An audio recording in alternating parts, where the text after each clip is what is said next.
I've been a member of Norwich Park Church for 40 years, served there as a deacon, served there as an elder, served on the board of Bridgehaven, which is a pregnancy support center here in Cedar Rapids, formerly Aid to Women. I was on the board there for 25 years. Normal term is 3 years. I kept re-upping because I just love the place. And they let me hang around, and it's just a wonderful ministry. If you encounter me on the street and you see my little palm card, it says, value life, cherish family, live your faith. It's very important. I'm going to elaborate on those 3 areas probably a little bit later, and you'll get the whole gist of that. But those are the things that I think are important, certainly to me, and I would like to hope important to the community. You have to start with life. You have to cherish family, build stable two-parent families, and we need to take those values, our faith values, out into the community. Adam said this country was made for a moral and religious people. It is wholly inadequate for the governance of any other. And we need to infuse those values into our community and our society. Good evening, everybody, and kind of interesting to have this after a tornado delay. But I'm glad you all made it here safely. I'm Rob Hogue, State Senator from Senate District 33. Pleased that my wife is here. Kate is in the back, and great to have her support. And it's really good to be with you. I am running for re-election for 2 primary purposes. Number one, after the last 2 years in the Iowa legislature, we need to undo the damage that has been done by a single-party control. Governor Reynolds and a Republican majority in the House and a Republican majority in the Senate. There have been attacks on workers' rights, women's rights, voting rights, and after 8 years of Branstad and Reynolds, very significant budget problems, mid-year cut after mid-year cut after mid-year cut to education, public safety, human services, natural resources. So I really hope that we can begin to undo that damage in the 2019 legislative session. We want to continue to do work to try to help us grow safe, healthy, prosperous, inclusive, sustainable, and growing communities across Iowa. We have real challenges in Iowa. We have over 70 counties that have lost population, not because of the farm crisis of the 1980s, but just since 2011 when Branstad and Reynolds came back into office. We have stagnant wages. We are lagging the rest of the country in job growth and in wage growth. And that's because the policies that we have here aren't working. We're back to the brain drain days, and we've got to reverse that. So some of the things I hope to do, support education and job training, and especially apprenticeships and vocational education to connect people to jobs, fix the Medicaid mess, clean energy and clean water for jobs and the environment, and smart policies to promote safe, healthy communities. Thank you. Now we will move into the question and answer portion of the forum, and you will have 2 minutes to answer each question. Since the opening statement began with Bernie, then Rob gets the first opening statement, and we go back and forth that way. So the first question, Rob, what are your thoughts on the purchase of bump stocks in Iowa? And please comment on concealed versus open carry law. Okay. We live in a country that is governed by the Second Amendment, and I support the Second Amendment. And one of the things the Second Amendment allows us to do is have reasonable firearm regulations that's not inconsistent with the Second Amendment.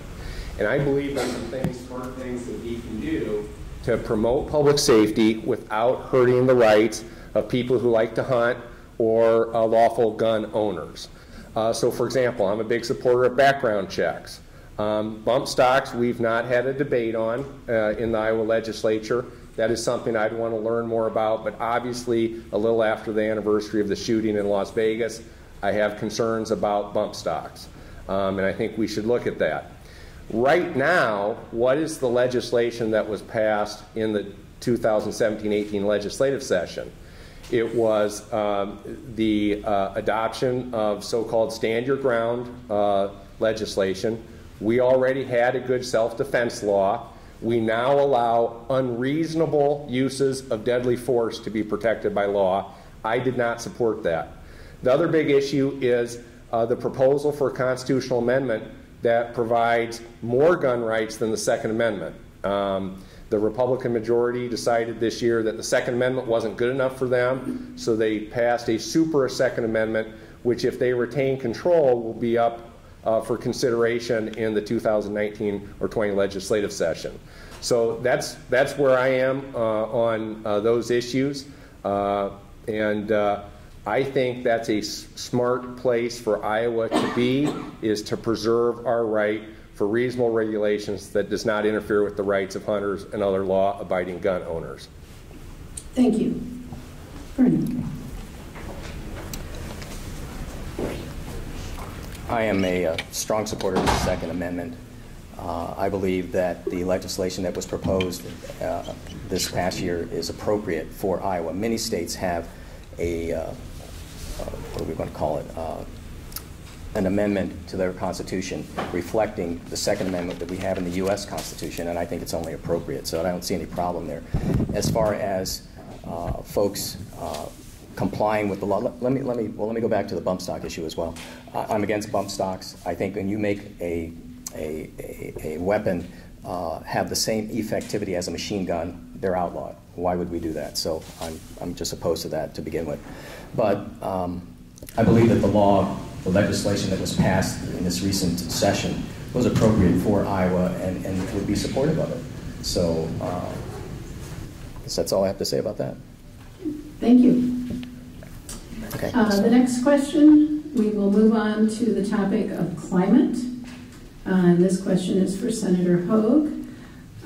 What will you and your party do to stop climate change? And maybe... We're both answering them. Are we both answering them? You said the question. I'm sorry, but you get to answer first, then we go to Bernie. Oh, okay. Yes. Sorry. I thought Bernie. The answer first last. Bernie, thank you. Okay. This is why the studio audience is so important. Keep me in check. Bernie. Okay. Yes, So, Mr. Hayes. So let me repeat that. Yes. What will you and your party do to stop climate change? And what ideas do you have to incentivize farmers and municipalities to address runoff in the Cedar Valley watershed area? Okay. Okay.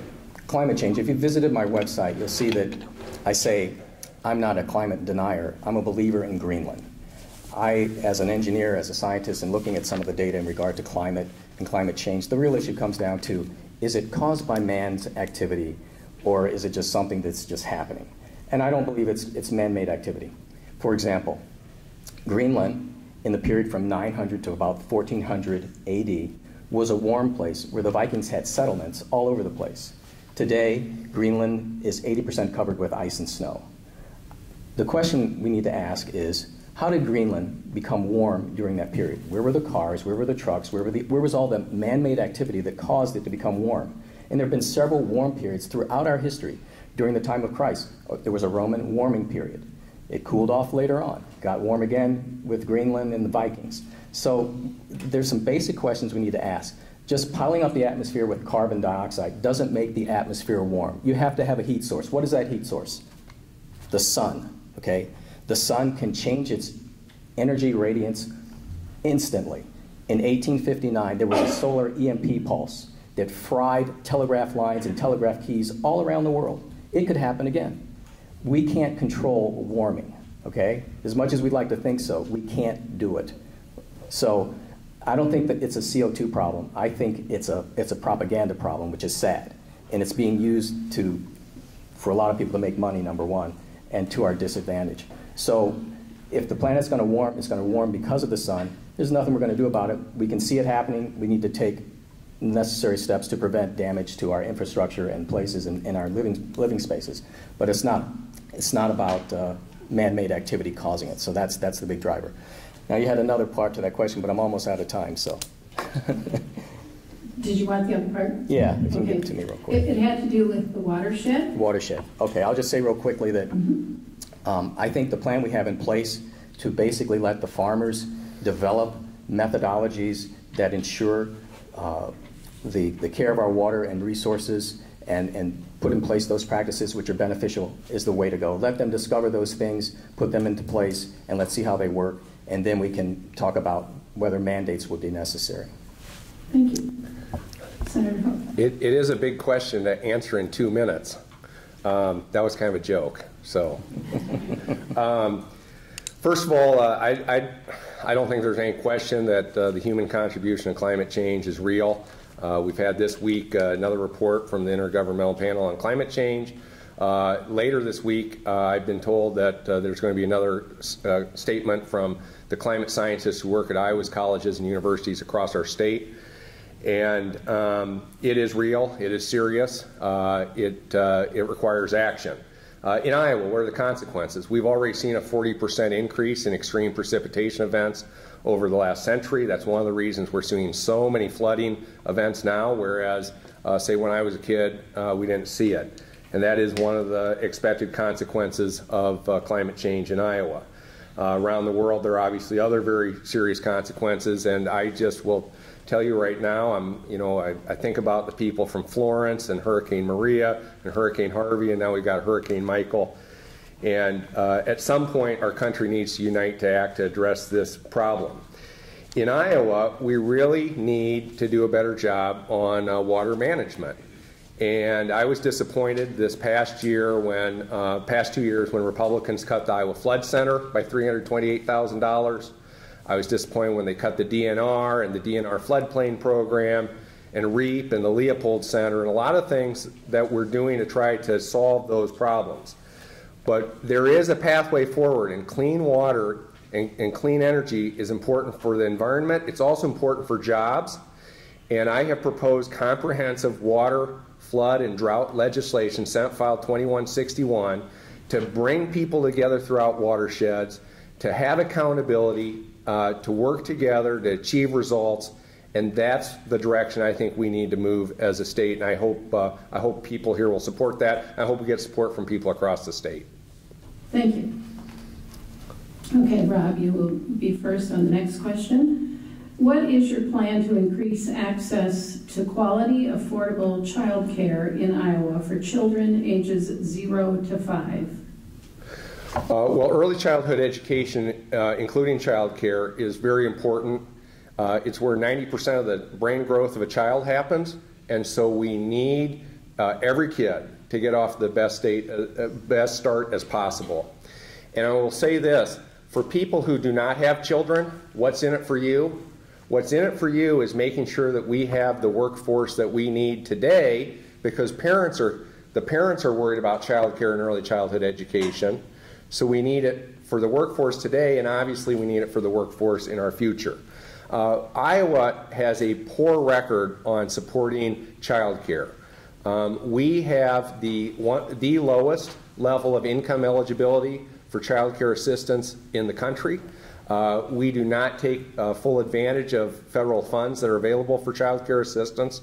And what I have been told is that we're only reaching about 40% of the kids who are eligible for child care assistance. So what should we do? We should expand eligibility for child care assistance. We should reverse the budget cuts that Republicans and Governor Reynolds have passed to early childhood education. They've actually cut early childhood education by over $1 million over the last 2 years. And we need to reverse those cuts, expand child care assistance. And I really want us to get to the point where we are trying to provide universal, high-quality child care and early childhood education. Not mandating it for the kids, but making sure it's universally available across our state so all of our kids can get off to the best start as possible in life. Thank you. Mr. Hayes. Here's why we need child care. This has to do with cherishing your family. 70% of black kids go to bed at night without a dad in the home. 50% in the Latino community, 25% in the white community. In the black community, back in 1960, when it was 25%, that was a travesty. When you take a father out of the home, you're 5 times more likely to live in poverty, 9 times more likely not to finish school, 20 times more likely to go to prison. One of my initiatives is this. We need to build stable 2-parent families. We need to incentivize people not only getting good premarital counseling, getting married, staying married, raising their kids, and staying together. That's how we need to fix child care. I'm not against the state having funds and money to help families, single-parent families. They have the hardest job on the planet, bar none. But the point is, we need to aim for the ideal. And the ideal is two parents working together to raise their kids. And that's less cost for the state. The state can come in with assistance, but you know what? If you have two parents, two people working together to raise a family, the stats are on your side. The stats are on your side. Thank you. Okay, Bernie, you get the next question first, and it's a good segue. What are you doing to address racial and income disparities in Lynn County, and how do you plan to represent diverse populations in your district?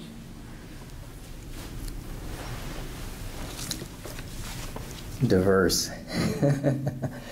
Well, let me start with the racial thing. I shared some stats about families, and particularly the black family. In the black community, the #1 cause of death is abortion. 1,800 kids every day. Every day. We're 13% of the population. We account for 36% of the abortions. In the black community, the homicide rate is 8 to 10 times higher than what it is in the white and Latino communities combined. We account for 52% of the assaults in this country, and we are 47% of the victims. It's devastated. It's devastated. Okay? So we need to start with some basics, like I just shared, building stable two-parent families. Once we do that, I think we can then address how we get along, how we see ourselves, not as victims, but as people with an ideal and living for that ideal. As Americans that share those same ideals. In my own life, I've traveled around the world, I've interfaced with people from different countries and so on. I love diversity. I love variety. So I think by sharing those same ideals is one way that we can communicate with people, our values, our working together, our living together. In many instances, I've been the only black guy on a project, or the only black guy in town. I was in the Czech Republic, and some kids came up to me, they wanted to take my picture. I think I was the only black kid in that part of the Czech Republic at that time. And, you know, it's like, okay, this is fun. But I think it begins with our whole outlook and our whole attitude on life. And frankly, my background and my attitude has been, it doesn't matter what your skin color looks like, it doesn't matter if your language is different, you're a person that God made, and you deserve to be loved, and I have a debt to love you. So that's my view. Thank you. Well, it's a very important question, and it's actually, unfortunately, because of the situations in national politics right now, probably more important than ever for us to address the issue. You know, I have long been inspired by what people in the civil rights movement achieved, and you know, I had always thought that that was forever and for good, and it was just a little over a year ago that the President of the United States said that white supremacists were very fine people, that there were very fine people among white supremacists. I have been concerned at the outward displays, even in Cedar Rapids, of Confederate flags. And I think we need to send a very clear message that there is no room for hate and there is no room for discrimination in our state. Iowa has a great civil rights tradition. I was just out with Cory Booker this morning, who reminded Iowa built the most important infrastructure that this country has ever had, and it was called the Underground Railroad. And I think we really need to remind people of that, embrace diversity, embrace inclusion. Sorry. Don't move, Libby.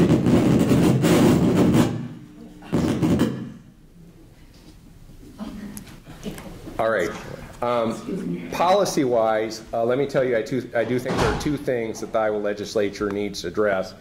And one is just a renewed emphasis on education. Because one of the things that's so important about the best public schools anywhere in the country is it gives every kid the opportunity regardless of their background. We need to do a lot more on prevention, just in healthcare. I think that's really important, the early childhood stuff we talked about. And finally, we need criminal justice reform in this state. We have a far too great of disparity in our correctional system based on racial factors, and we need to address that. And we also need to do much more as a state to address protections, you know, to end sexual assault, to end dating violence. Thank you. Thank you. We'll move on to questions regarding health care. We'll start with Rob. What are your thoughts on the defunding of family planning programs at Unity Point, the University of Iowa Hospital, and Planned Parenthood? These offered comprehensive women's health services. Yeah.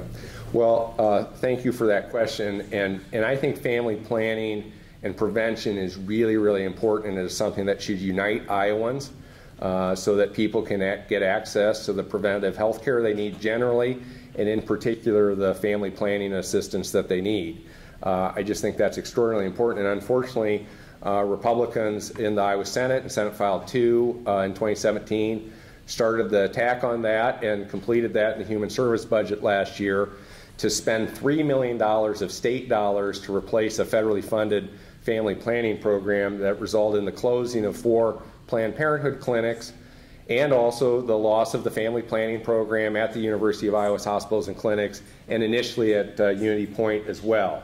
And I think that's wrong. The single most important thing that we can do to help young people, especially young women, be in control of their futures is to give them access to affordable birth control so that they can be in charge of their own destiny. And it's just really sad to me that that the Republican majority and initially Governor Branstad and the Branstad-Reynolds administration said that this is something that they wanted to stop. It was interesting this summer. I learned, you know, it's been so much about Planned Parenthood that people have overlooked the impact that that had on the Unity Point system and also the University of Iowa hospitals and clinics. And it's just ridiculous in my mind that you wouldn't allow the University of Iowa hospitals and clinics to participate in the family planning program, and that should be reversed. Thank you. Mr. Hayes. In 1971, there was a lady named June Franklin who was a House representative who stood alone. She was a Democrat, okay, against the governor and both parties, and single-handedly shot down a bill that would have increased abortions in this state. Single-handedly. She said, I don't see any people in my neighborhood lined up, you know, waiting to get an abortion. And I shared about that earlier. Planned Parenthood, sadly, is an oxymoron. The ratio of the number of abortions they perform to the adoption referrals they make is 80-1. The ratio of abortions to prenatal care is 40-1. There's not a lot of planning going on there, okay? So I think it's absolutely right that we promote life and save life and direct young women to say, you know what, why don't you wait to get married? Why don't you wait to find a guy who's gonna take care of you and take care of your child? There's 2 basic reasons a lady chooses abortion. And this is discovered by Planned Parenthood, the Guttmacher Institute. Lack of emotional support and lack of material support. Those are the 2 basic reasons. It's interesting, biblically, the word for father, pater, which from where we get our word patriot from, patrician. That word means one who nourishes and one who supports. You get married, you have a father who's taking care of you and your child, what's your concern? You know, it's pretty simple when you break it down that way. So I'm supportive of life. That's where I'm going to stand. Thank you. The next question is on the topic of immigration. And Bernie, you'll get the first chance to respond. Okay. It's a very general question. Are you in favor of giving aid to undocumented immigrants?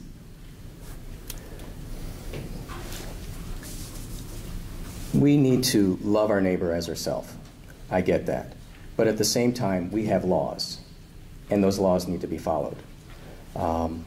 It's interesting that people who come here illegally come to a place where there's laws and stability, yet they break the law to do it. You know, they just left a place that was perhaps lawless, okay?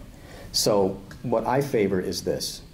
Basically, you need to identify yourself, and you need to follow the system. Get in line, okay? Pay your dues, pay your taxes. You know, we will help you, but you need to get in line and identify yourself. Yep, I'm guilty. I need to, you know, get into the system and do it the right way as opposed to doing it the wrong way. Because, who said it? I think it was Martin Luther King. Lawlessness or injustice anywhere is a threat to justice everywhere. If we open the floodgate, if we open the door, if we crack the door, there will be a floodgate of just illegal activity and just ignorance of law. If you can ignore this law, you can ignore any law. You just pick a law. Which one do you want to ignore? So I think we need to help folks, but at the same time, I think we need to hold them accountable. Senator Poe. Well, on the immigration issue, I will tell you that in general, it would be my strong preference for have that issue be addressed by our federal government. And the reality is that the last time comprehensive immigration reform was passed at the federal level, it was in 2013 when Democrats were in charge of the United States Senate. Democrats passed a bipartisan bill that featured stronger border control, a better employer verification of immigration status, a pathway forward for dreamers who were brought here no fault of their own. And unfortunately, rather than putting that to a vote in the United States House of Representatives, the Republican majority there didn't act on it. And in the 5 years since then, Republicans at the national level haven't acted on it. And I will tell you one of the reasons I believe that is because I think there are a lot of Republican business people, farmers who have made themselves dependent on undocumented workers and the substandard conditions they can hold them in. So again, I think that is best addressed at the national level. And I would have supported that legislation at the national level in 2013. At the state level, I think it is very, very difficult. And this year, the state passed a bill that was mean-spirited, bad for public safety, bad for local control, and had an unfunded mandate on local governments to do certain things that aren't necessarily even legal in terms of detaining people based on informal requests from federal immigration officials. So I think we need to fix this problem, and I'm just telling you, the only party in the last 5 years that has offered and put up the votes and gotten past a fix to this problem was Democrats in control of the United States Senate in 2013. I think that's where the solution belongs. Thank you. Mr. Hayes. You did immigration. Oh, Yeah, I did immigration. Sorry. Next question has to do with workers' rights. And we'll begin with Senator Hogue. What would your stance be on potential legislation to reverse the ban on project labor agreements and lease purchase agreements? My position on those is I support project labor agreements. For those who don't know what a project labor agreement is, it's where a business, and business communities use this, businesses use this a lot, or a governmental entity will make an arrangement to make sure there are enough workers in place so that you can ensure the timeliness and the quality of a project. And I think project labor agreements are beneficial. In LINN County obviously tried lease purchase agreement as a way to also support local workers. And then the legislature acted to disallow lease purchase agreements by counties or cities. As you may know, the legislature worked to invalidate project labor agreements, which I think is very unfortunate. I opposed that legislation. And of course, the more general issue, the legislature over the last 2 years under Republican control with Republican governors has taken away the collective bargaining rights of public workers and the rights of injured workers, as well as taking away our local minimum wage here, all of which I think is wrong. I think we need to support working families. If you want a strong economy, here's what's in it for everybody. If you want a strong economy, you have to make the economy work for workers. Because if it doesn't, then we have growing income inequality, and the economy doesn't work for everybody, right? So that's my approach. I think you support workers' rights, you support working families, you try to help raise wages, and improve benefits, and that would be my approach. That is my approach, and that would be my approach going forward. Thank you. Mr. Hayes. Iowa is a right-to-work state, and being so, means that you can work and not have to be a member of a union. Okay? I believe, as I've done some research, that the balance of the legislation that has been passed recently brings some fairness to the whole process. PLAs can have a bias towards union work, and crowd out folks who are not union, okay, as they bid for a contract. So I think there's some fairness that's been restored to that process, number one. And sometimes PLAs, some people would say maybe even oftentimes, lead to inefficiencies because it's just a project that's done through a PLA. So I think there's a balance here that's been brought back into play, and I would be supportive of that. Let me just say this about unions. I believe that unions are necessary. They provide an accountability to employers and managers to treat their workers fair. But I believe at the same time, unions can gravitate to have enough power that they can represent views and positions that you as a worker don't support. So your union dues are now automatically going to support causes and positions. You say, well, I'm not for that, but you don't have a choice. Your dues are being taken away or taken out, and now supporting some issue that you wouldn't support at all. So the bottom line is, again, bringing fairness back to the process, the recertification process for unions, to make sure that those union leaders and bosses every 2 years or every contract period are doing and working effectively for you. And so you can either support their recertification or you can say, no, I don't want to support that. So I think there's some fairness that's been brought back to that whole area, and I would be supportive of it. Thank you. Our next topic is that of mental health. Bernie gets the first response. What can you do to preserve mental health resources in Iowa? What do you do as a community leader to destigmatize mental health issues for Cedar Rapidians? Okay. Well, again, I think it goes back to the family. I think that's where a lot of, sadly, mental health issues originate or start or germinate from. So again, we need to build stable two-parent families. We need to put in place those structures, those procedures that will help people stay together, work together as a family. Do we need to supply funds to help do that? Absolutely. There was a unanimous bill passed in the legislature this session. Unanimous, both parties agreed. We're going to put this funding towards stabilizing and building our mental health system to help people and to reach people. One of the gentlemen that's running for supervisor, I think, John Harris, is a big sponsor of access centers or placement centers that are local centers to help families and help people in need when they have a mental health issue and they need to address it. So I think this is something that, sadly, given the state of where we are in our country and what's going on in the world, that we need to be supportive of that issue and support the families and people that need those things in their lives. Thank you. Senator Hogan. On mental health, we absolutely have to have a full range of services, from entry points for people. The most common entry points right now are the courts or the emergency rooms or law enforcement.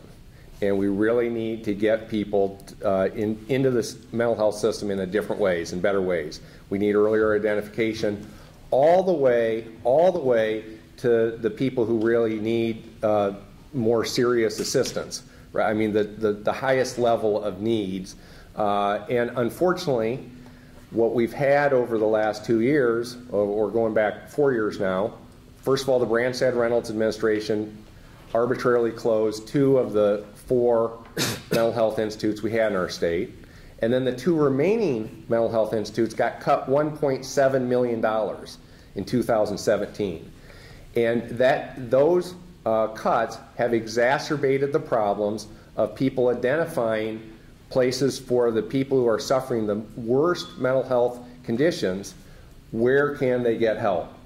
The legislation that was passed this year, I voted for it, bipartisan support, either party in charge, we passed that, right? And we need access centers and we need subacute services. One of the things that bothers me about that legislation, though, is that it is saying to the counties, you're primarily responsible for paying for it. And I don't like it when the state says, here's our solution, counties, you pay for it. Why doesn't the state step up and pay for it? Well, the reason Governor Reynolds and Republican legislators cut the mental health institutes and don't want to pay for it is they wanted the big tax cut heavily tilted towards the wealthiest Iowans. And hopefully we'll get a chance to talk more about that later tonight. But we simply have to say it is no different to have a mental health condition than a physical condition, and get the help that you need. Moving on to the topic of civil rights, we'll begin with Rob. What would you do in legislation to address discrimination and hate crimes toward the LGBTQ community, and how would you address the transgender bathroom accessibility issue? Okay, first of all, just a little bit of a history. Very proud that I was there in 2007, 2008, when we expanded Iowa's civil rights law to include a prohibition on discrimination on the basis of sexual orientation and gender identity. I was very proud to support that. That was a good thing, and I'm glad we were able to get that done. Obviously, well, I have my fingers crossed that we have a sort of bipartisan support now for the rights of people in the LGBTQ community. I am very hopeful that we're getting to that point. Obviously, there are a lot of people right now worried about, with the change on the Supreme Court, that marriage equality might go away across the country, and I share those concerns. So I understand that, but we need to continually make progress on inclusion and welcoming people regardless of their sexual orientation or gender identity. In terms of hate crimes, I have been supportive of adding protections for transgender individuals to our hate crimes law. I think it's really sad that we couldn't get a single Republican vote for that when Democrats did that in the 2015-16 legislative session. And we need to say no to hate. We need to say no to hate. And that is my position on those issues. Thank you. Mr. Hayes. In April of 2009, I was over at the KCRG studio, and we were dealing with the issue of whether Iowa was going to become a same-sex marriage state. I came in to discuss the issue, and part of the position that I took was this. There is a clash between what we describe and define as civil rights and constitutional rights, particularly the First Amendment, religious faith and its practice. And that clash is always going to be there. Now, what I believe is that we have an obligation. My faith values teach me that I have an obligation to love everybody, okay, no matter what their lifestyle and their choice of lifestyle and so on. And that, I think, should be true for all of us, number one. But are there some issues that are going to arise from that? And that question is absolutely. There was the question, you had the question about gender and bathrooms and so on. I believe that you should follow your biological gender when you use a bathroom. That may seem simple, or some people may be offended, but the point is this. There are people that are offended and threatened because someone that looks maybe the opposite gender is now using the bathroom that I would normally use. And how do we resolve that? How do we resolve that? I say follow the biological plan, okay? But bottom line is, yes, we need to be fair to everybody and treat them with love and fairness and uphold those rights. But understand which is going to trump the other. Our constitutional rights, freedom rights, faith rights, going to trump, if you will, or supersede the civil rights that people have passed or believe that they're accorded, and that is an issue that's not going to go away. We're going to have to grapple with that. And we don't have maybe any fair answers right now, but we're going to have to grapple with that, and I trust that we can come up with a fair situation in the end. Thank you. Next topic is the state budget, and we will begin with Bernie. How would you balance the state budget when revenues are less than expenditures, and conversely, when revenues exceed expenditures? Okay. I'm glad you asked that question, because my plan is this. When I look at our tax system, how we take in revenues and so on, it's only going to support us for so long down the road, and I think we need to make a significant change. And my proposals in terms of change is what is called the fair tax. The fair tax is a consumption tax. It's a sales tax. It replaces the revenue that we presently take in when we pick that tax rate, somewhere, let's call it 23%. What that means to you is for example, you get to keep your whole paycheck. Your whole paycheck. There's no withdrawal for income, FICA, Social Security, Medicare. You keep it all, okay? You only pay a tax when you purchase something new or you take on a service. So you get to determine when you're actually taxed. Used items are not taxed, okay? A consumption base is a more stable base than the revenue base, income base that we're using now. And everybody pays the same rate. It's a broader base. It's a broader base. It's more predictable. So in terms of revenue, whether we met it or whether we didn't, you know what? It's much more stable. It's much more easier to figure out. It's harder to cheat because it takes two of you to cheat. The person who's purchasing something, the person who's receiving the money for it. You don't even fill out a form, okay? No more information to the IRS every year. No more spending hours going to the tax man and so on. Gone. It's lower administrative costs, okay? Point of sale, that percentage goes off to the government, to the state. It's a done deal. So my answer is a big answer. It's an overhaul of the tax system as we know it. But I think it's to our advantage if we do that. Thank you. Well, let's talk a little bit about what the legislature did over the last 2 years. I mentioned in my opening comment about major and repeated mid-year budget cuts.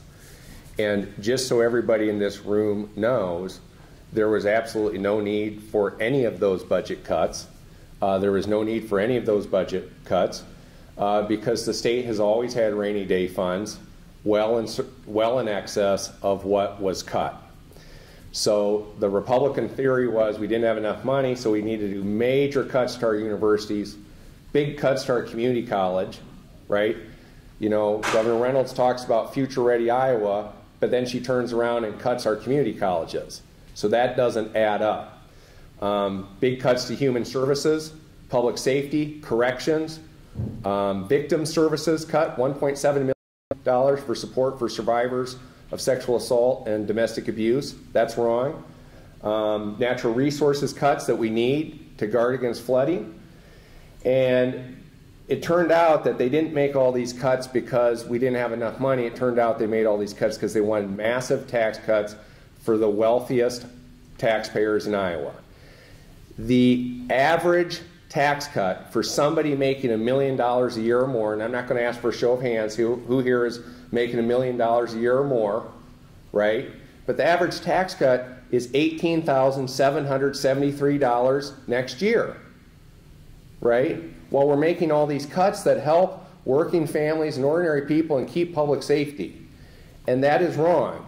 And I would just say here, I think what I heard is let's eliminate all income taxes, which would make the budget situation an absolute disaster unless you crank up sales taxes so high that that becomes onerous on the poor and working families across our state. Thank you. Next, we'll move on to the topic of human trafficking, and we'll begin with Rob. What steps would you take in order to prevent human trafficking in our peaceful Cedar Rapids and in our state? Yeah. Well, this has been a very important issue, and I will tell you, in the legislature, not everybody is an expert on every issue, right? And so I really follow the lead of one of our great state senators, Kevin Kinney, who's a retired deputy sheriff, who has been involved in the arrest and prosecution of dozens, if not more, human traffickers, right? And I do follow his lead.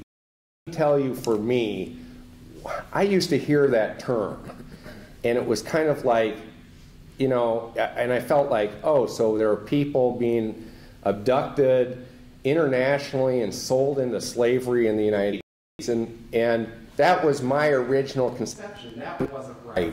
What it's basically about is forcing primarily, but not exclusively, young women, there are young men who get forced into it, into illegal sex trade. So it has totally changed the way I think about it. Somebody gets arrested for prostitution, for being the prostitute, well, the chances are that person is likely a victim of human trafficking.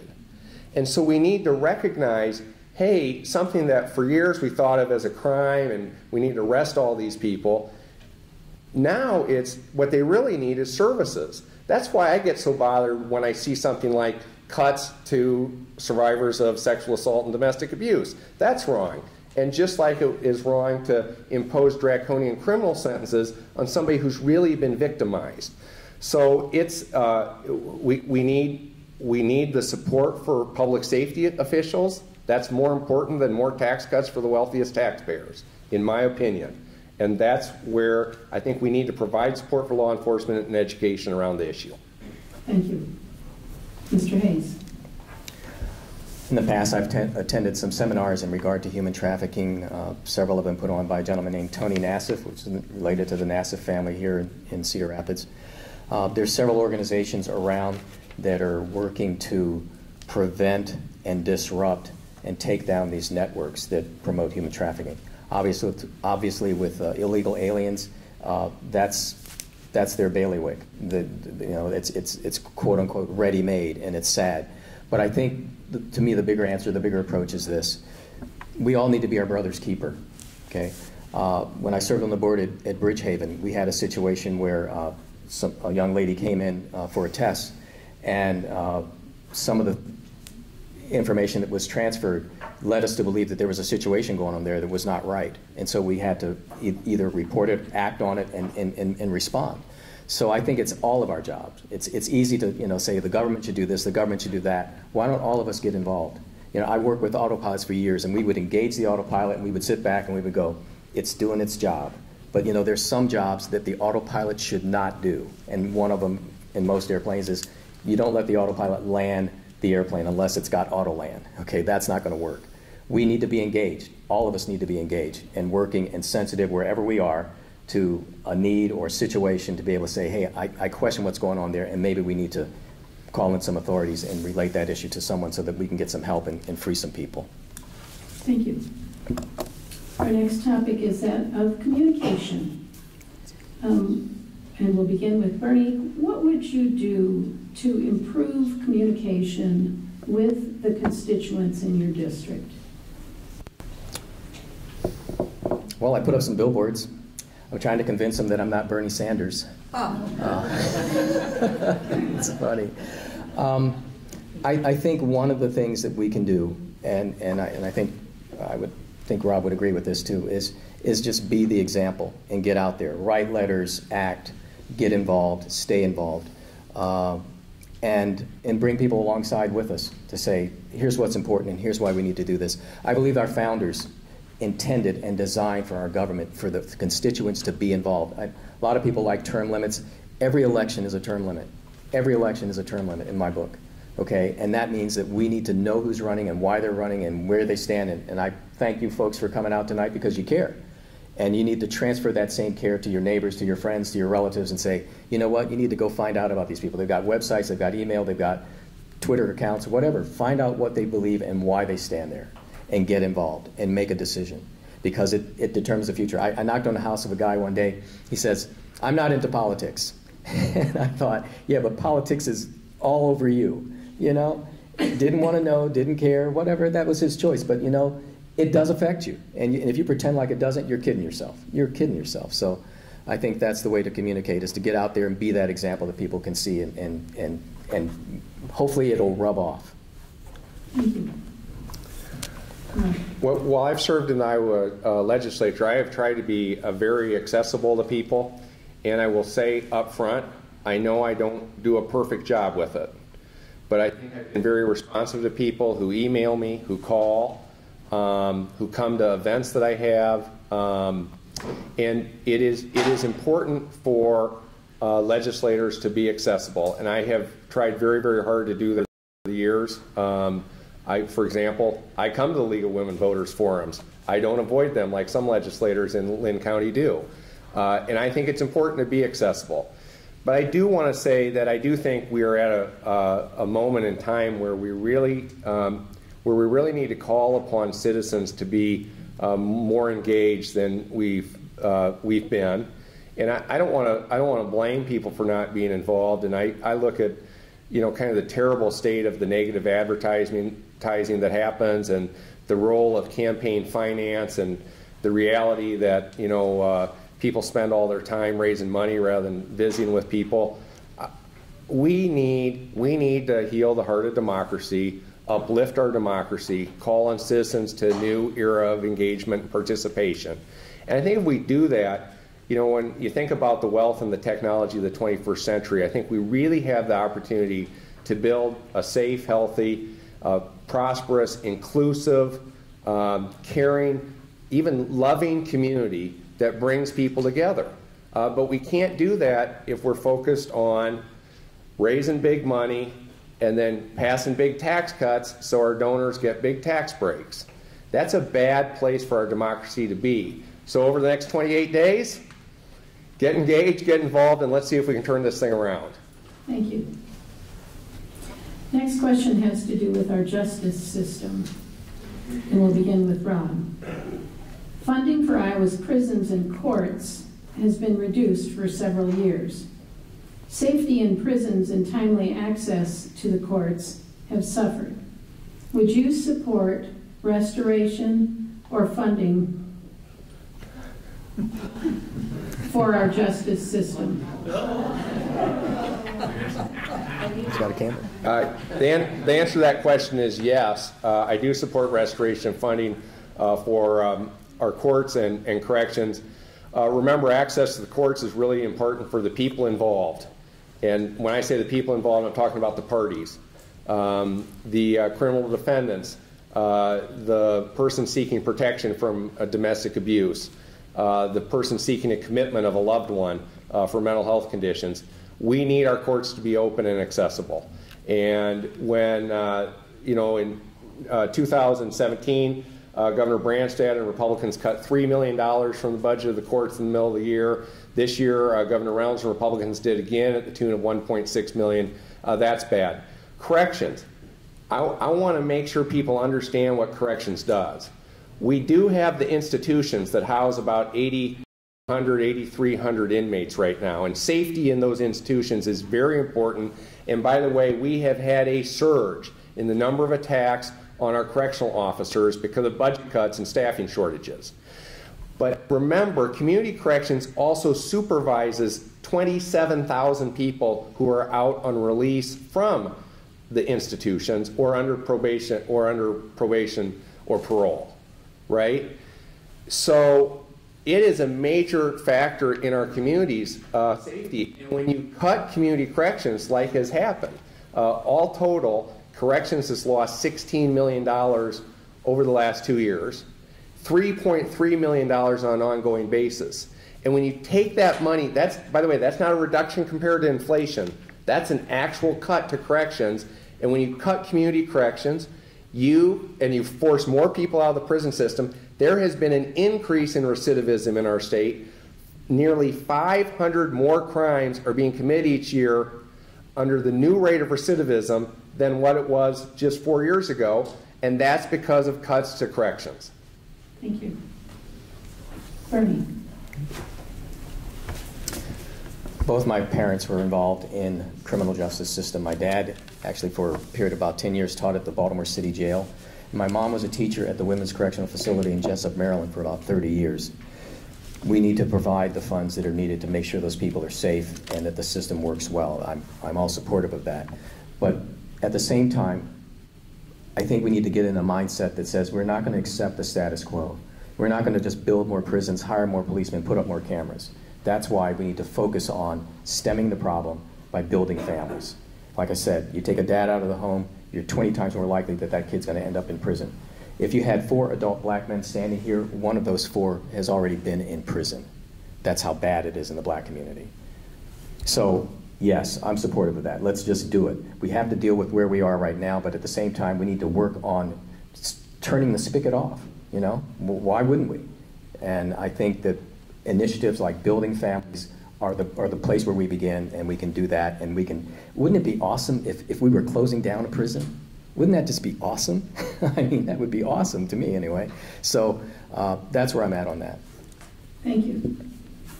The next question is a voting rights question, and actually it has to do with felons. As you know, Iowa is one of 3 states that does not automatically restore voting rights to felons who have served their time. How do you feel about restoring voting rights to felons? Bernie. Well, I believe after they've served their time, if they've done their time, then restore their rights. I mean, I think that's pretty straightforward. I think anybody would appreciate that value, that right to vote and to be involved in the decision process. And we want to integrate these folks back into the community, into the society. So let's do it. I also support the restoration of voting rights for felons who have served their time. And that was the law in Iowa under Governor Vilsack and then under Governor Culver. Unfortunately, on the first day of the Branstad administration in 2011, he reversed that and took away the restoration of voting rights for felons. And that's wrong because somebody who has served his or her time should be able to participate. But when I first learned about this issue, I went to the people at Community Corrections and I asked them for their opinion on it, because I said, you're more familiar in this situation than I am, so what would you advise? And I remember Gene Keel and Gary Hinsman and Bruce Vandersanden and people telling me, you should restore the rights, because anything you do to bring somebody back into the community reduces the chance of recidivism. And this is really a simple, no-cost way of doing it by restoring voting rights. We know there are ways of reducing recidivism. It involves education, housing, employment, and substance abuse and mental health treatment. And this is why, back to the last question, when you're cutting community corrections and cutting corrections, you take away that chance, and restoration of voting rights is something that can do that. Now, that depends on who the governor is under our Constitution. Our Constitution dedicates that decision to the governor. Hopefully, we will have a governor in January who will restore voting rights for felons. That's my opinion. But if not, I do think maybe we need to discuss having a constitutional amendment to address that provision. Thank you. Our next topic is higher education. We'll start with Senator Hogue. Rob, what would you do to maintain quality of higher education in Iowa and make it economically accessible to all students? Well, thank you for that question. And higher education is very, very important. And again, on the theme of kind of what's in it for all of us, right? Obviously, it's important for the students and families involved. It's also very, very important for our economy. When I look around across the country at the places that are doing the best economically, there is almost always at the center of it a major research institution and the highest quality higher education. I love the University of Iowa.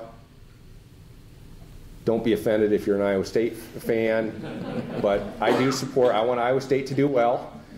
I want you and I to do well. We have great universities, and our private colleges are critical, as well as our community colleges. So what do we need to do? We need to restore the funding that's been cut. Community colleges lost $5.25 million over the last 2 years in mid-year cuts. We need to restore that and give the resources we need so that we can have the apprenticeships and the vocational education and the other general education that our community colleges like Kirkwood provide to get us on a path to good paying jobs. The universities, they have been decimated. Over $30 million in cuts over the last 2 years mid-year, $30 million. We are now, as a state, we're now providing $96 million less to our universities than we did in 2008, and it is less than it was in 1999. We obviously need to restore investment in our universities, tuition and fees, without talking about living expenses. Tuition and fees, our universities now over $9,000, right? And it is costing people out of the opportunity for college education. So we need to reverse that. We need to invest in higher education. Thank you. Mr. Hayes. There were some recent cuts to our higher education universities system. My understanding is that those cuts were made because they wanted to force those systems to better manage the funds that they were getting. And the funds that were set aside were specifically targeted for tuition reduction. Okay, so long term, what I think we need to do, I mentioned about building stable two-parent families, is provide incentives that encourage people to stay together. And one of the things we could do is, as you stay together as a family, as you graduate high school and consider university, why not give them a tuition credit or tax credit so that their tuition costs are even lower? Let them have some skin in the game. One of the things that we face is the whole Medicaid system and its funding. What about a shared savings account that goes for a long-term care plan for you? Now, as a young person, you think, oh, I don't need long-term care. I'm not even thinking about it. But you will later on, okay? And it's costly. It runs about $200 a day. And you think, well, I'll never need it. I'll never be there. Yeah, you may be there. And then where does the funding come from? But if you can start an account and save it up and use it, borrow from it, etc., it's your account, it's your money, and it's an inducement to build stable two-parent families, why wouldn't you do that? And I think that would be a great way to fund our education as well as long-term care and so on, if we took that route. Thank you. Our next question has to do with a topic very near and dear to us, flood protection. We'll begin with Bernie. What can you do at the state level to secure and protect flood prevention projects in Linn County? One of, and many of you, I mean, obviously we're all hopefully residents of Cedar Rapids 2008 and the whole devastation with the flood. My big thought was this. Everybody said, well, that's a 500-year flood. And yet, a few years down the road, we were facing another, what looked like maybe, call it a 400-year or 350-year flood, and here we are again. We needed to immediately put in place a system that would protect us temporarily. You know, something in the HESCO barriers or something, whatever it is, but we needed to assure ourselves that we have a system that will keep us from flooding, number one, the next time, until we get the permanent system in place. So I would absolutely be for the temporary system, putting that in place, making sure that's going to protect us until we figure out, get the funding, whatever it is we need to do to build a permanent system. But there's no point in pretending that it's not going to happen again, because it's already happened. It's already happening. We're probably looking at a high river even now. So I think the whole point is this, is to do it. Just do it. Just make it happen. Get to the state. Get the funding set aside that we need to make sure that we don't have to go through that again. Thank you.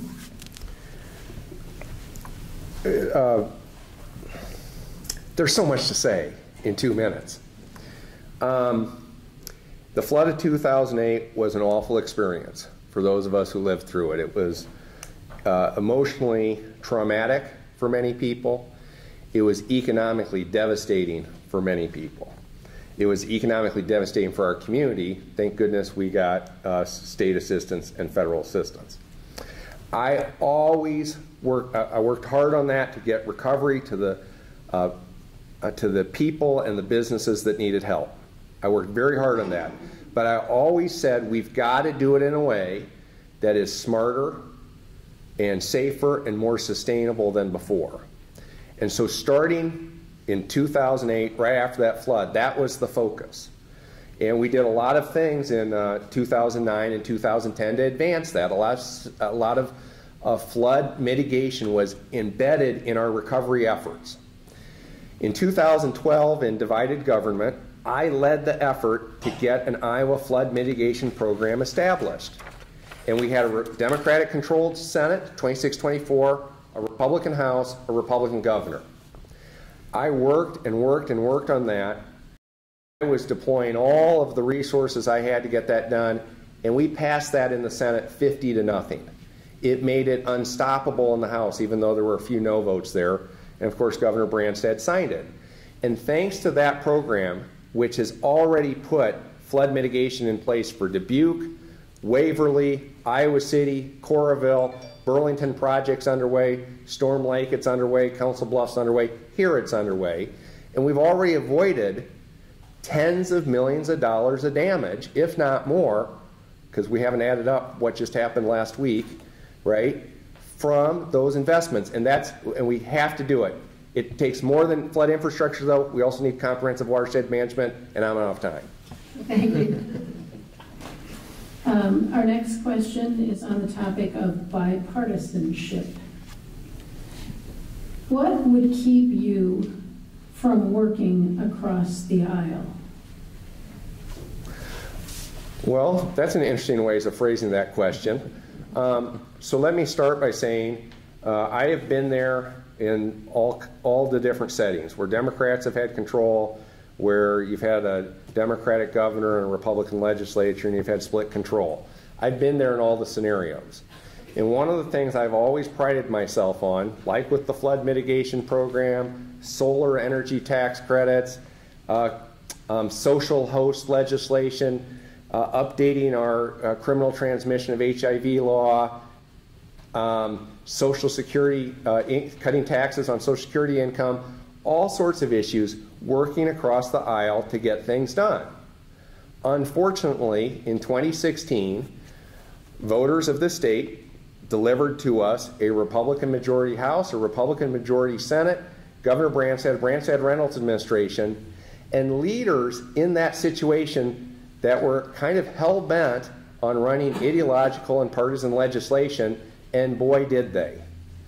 And so we have played as much defense as we could possibly play, full court press defense, over the last 2 years to stop the attacks on workers' rights, to stop the attacks on women's rights, to stop the attacks on immigrants, to stop the attacks on voting rights, to stop these mid-year budget cuts that have done so much damage, to stop the attack on clean energy, energy efficiency. I mean, the reckless tax cuts. We've tried everything we can to stop that, but they have been hell-bent on using their single power control and flexing their power. And I obviously continued, if there are issues that I can work on across aisles, I can, but it's pretty hard when you're playing defense on dozens of major issues to have the time to do that, because you've got to stand up against these really bad things they're doing. So hopefully it's in the hands of voters and they'll return at least split control to the Iowa legislature next year. Mr. Hayes. I think the basic question was, what would keep you from working across the aisle? And yes. For me, the answer would be nothing, except that obviously recognize that we have different values and different perspectives on how we're going to approach a situation or a concern or an issue and how we resolve it. Sometimes there is middle ground. Sometimes there is not middle ground. You know, it's going to be one or the other. You can't have both necessarily. It's just not going to work. But I think it's more in the attitude and the values that we bring to the situation. You know, Rob mentioned, you know, the latest administration. Well, what was it like when Gronstal was in charge of the Senate? What did the Republicans do? Okay, so it works both ways. And I think what it comes down to is, are we going to be Iowans and try to develop programs that bless Iowans and bless America, or are we going to be partisan? I mentioned June Franklin earlier. I mean, that lady's my hero. I mean, she's a Democrat. And I'll vote for any Democrat that's going to stand for life, anytime, any place, anywhere. So, I mean, there's things we can agree on. There's things that maybe we can find some common ground on, and certainly we have to be practical. But at the end of the day, it's going to come down to what you value and what you believe. And as much as we can, I'll tell you, my goal, if I ever get there, is that I want them on my side. I want them to see the value in the things that we present and say, you know what? That's a great idea, let's come over there, or maybe we can adjust it a little bit, whatever it is, but let's see if we can't work together and get there for the benefit of everybody. Thank you. Okay, this is going to be our last question before the closing statements. Remember that the library closes at 8.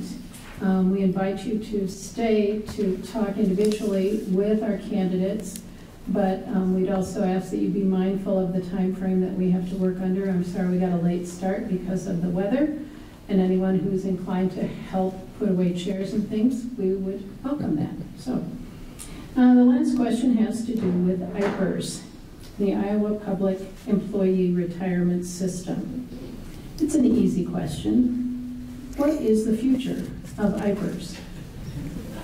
Who gets to start? And Bernie, you get to start. Okay. So here's the deal. The company I worked for at Rockwell, back in about 2003, 2006, had a pension plan. And they decided, as they looked out at the liability of carrying that pension plan, that it was going to be untenable. So they decided to cut the pension plan off at a certain time, and then they instituted a defined contribution program, which they matched savings that the employee put away with whatever percentage they picked. It was up to like 8%. You could take 8% of your earnings, and the company would match that 8% or 6% or whatever it was. I am living on that plan right now. I'm retired, and I'm hoping it's going to work. And it's not just Rockwell, it's other companies. And we need to do the same thing. We need to have, even if you're a state employee, you need to have skin in the game, okay? We need to just stop putting it into a piggy bank and saying, well, we hope it'll be there at the end of the day, okay? Why wouldn't you do that? Why wouldn't you follow the model that industry is already using and working, okay, to ensure that those funds are going to be there? That's my answer. Thank you. Rob. I think that sounded a little bit like not interested in continuing IPERS, and I will just say I am a strong supporter of the IPERS system. I believe that having pension benefits is a good thing, and I believe in retirement security for not just public workers, but all workers. And to me, the answer is not to take IPERS away and replace it with something. It's to keep IPERS because it is a strong, solvent program that's doing very well in terms of its investments. But then if you want to increase retirement security beyond that, encourage employees to do that. And I think this whole movement away, it all really gets down to kind of the stock market, right? And doing things to help boost out-of-state corporations and their profits. And I don't like that. I want us to have a good, strong public system. I want us to have a good, strong Social Security system at the national level and add on to it. Here's my concern. The question was, what's the prospects for it? And I know we've had a few people, you just heard what Mr. Hayes said, what Bernie said. We have had proposals from people like Senator Zahn to eliminate, going forward, the IPERS system that would totally undermine the people who are already in the system by taking new people out. And I think that is a mistake. And even though you have other people saying that won't happen from the Republican side, they also didn't campaign on getting rid of collective bargaining rights in 2016, right? And then, even after that election, they said they were going to do minor tweaks to it. And then in 9 days, they rammed through the gutting of collective bargaining rights, right? Well, I'm concerned that if this election doesn't at least restore Democrats to some control of state government, that they will ram through the dismantling of IPERS. Thank you. So we'd like to close the forum by thanking both of the candidates for their participation in our democratic process. I'd also like to thank the Cedar Rapids Public Library and staff for their help in providing this facility. And we'll ask now each of the candidates to give a 2-minute closing statement. And I go first. And you go first. Okay. Well, thanks to the League of Women Voters and thanks to all of you for participating tonight. It's been good to talk to you about this. As you can see, there are a lot of issues.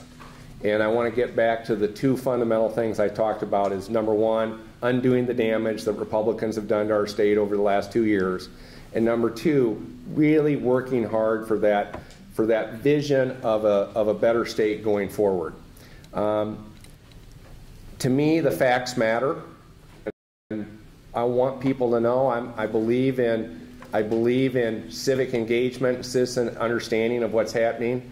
So there was the tax cut that they passed, heavily weighted towards the wealthiest taxpayers. That nearly $19,000 that the $1 million incomes get. There were the mid-year cuts to education, public safety, human services, natural resources. The cuts to the flood center and other programs to prevent future flood damage. Taking away family planning, which was wrong. Trying to take away women's rights. The attack on workers' rights, taking away our minimum wage, taking away rights of injured workers. The Medicaid mess. We haven't talked enough about health care tonight. There's also the cuts to substance abuse treatment, tobacco prevention, medical education, mental health. Cuts in services for sexual assault and domestic violence survivors. That's wrong. Shortchanging our public schools. Actually cutting, not keeping up with inflation with our public schools, but then actually cutting early childhood, community colleges, and our universities. Cuts to aging services. Cuts to the Iowa Veterans Home. We haven't talked about the veterans tonight. cuts to veterans homeowners grants. And to me, we've got to choose a better direction for our state and our future. And I ask for your support any day now, between now and November 6th. Mr. Hayes. If you've read U.S. News and World Report, you know that Iowa was rated the #1 state in the nation. I don't think it got that rating by accident. And there's lots of other states that vie for that position. So under this Republican administration, not perfect, many of the categories said, you know, Iowa is doing it right. We're stable, we're solid, our bills are paid, we're managed well. What are you going to say? I'll just say for the other side, I know they have a hard row to hoe because, you know, when you're rated #1, where do you go from there? Okay? We're not perfect. I was looking at the tax rates the other night, and I was thinking, you know, if you look at it overall, it is kind of lopsided. And I was thinking, I'm the new guy on the block, but I'm doing my research, trying to find out. You know, I'm thinking a lot of those maybe incomes are farmers that buy very big capital equipment, and it looks like income, but they're actually borrowing a bunch of money from the bank to pay for that stuff. You know, maybe they need a tax break. You know, it's pretty risky business. It's risky now. I mean, you can't even get out into the fields because it's so wet. So, you know, it's not all that it may appear to be on the surface. And I've been a Republican since 1980. I know, for example, that at least the people that I know in the Republican Party are not all these rich fat cats running around, you know, just, you know, looking for a break. It's not that way. It's just not that way. We're Iowans just like you. We have needs just like you. I go to Northbrook Care Center 5 days a week to take care of a lady that I've known for 40 years. And I have a vested interest in that outcome and how she's cared for and what happens. Besides, her husband is a big guy, and when I get to heaven, I want to report to him that I took very good care of her because he would just sit on me. Okay? So, let me just share this as I close. When I put out my card to people, some places say no solicitation. And I'm really kind of struck by that because it's like you're turning down information. My cards don't say vote for me. Okay? My cards don't ask you to give me a donation. It's just simply information. And I can't understand why people turn down information when it comes time to vote. So don't do that. Vote. So we now have a chance to actually applaud with our hands.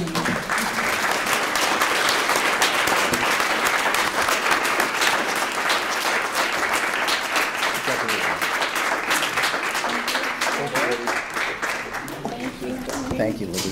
You did a nice job. You both did a nice job. Thank you, questioners.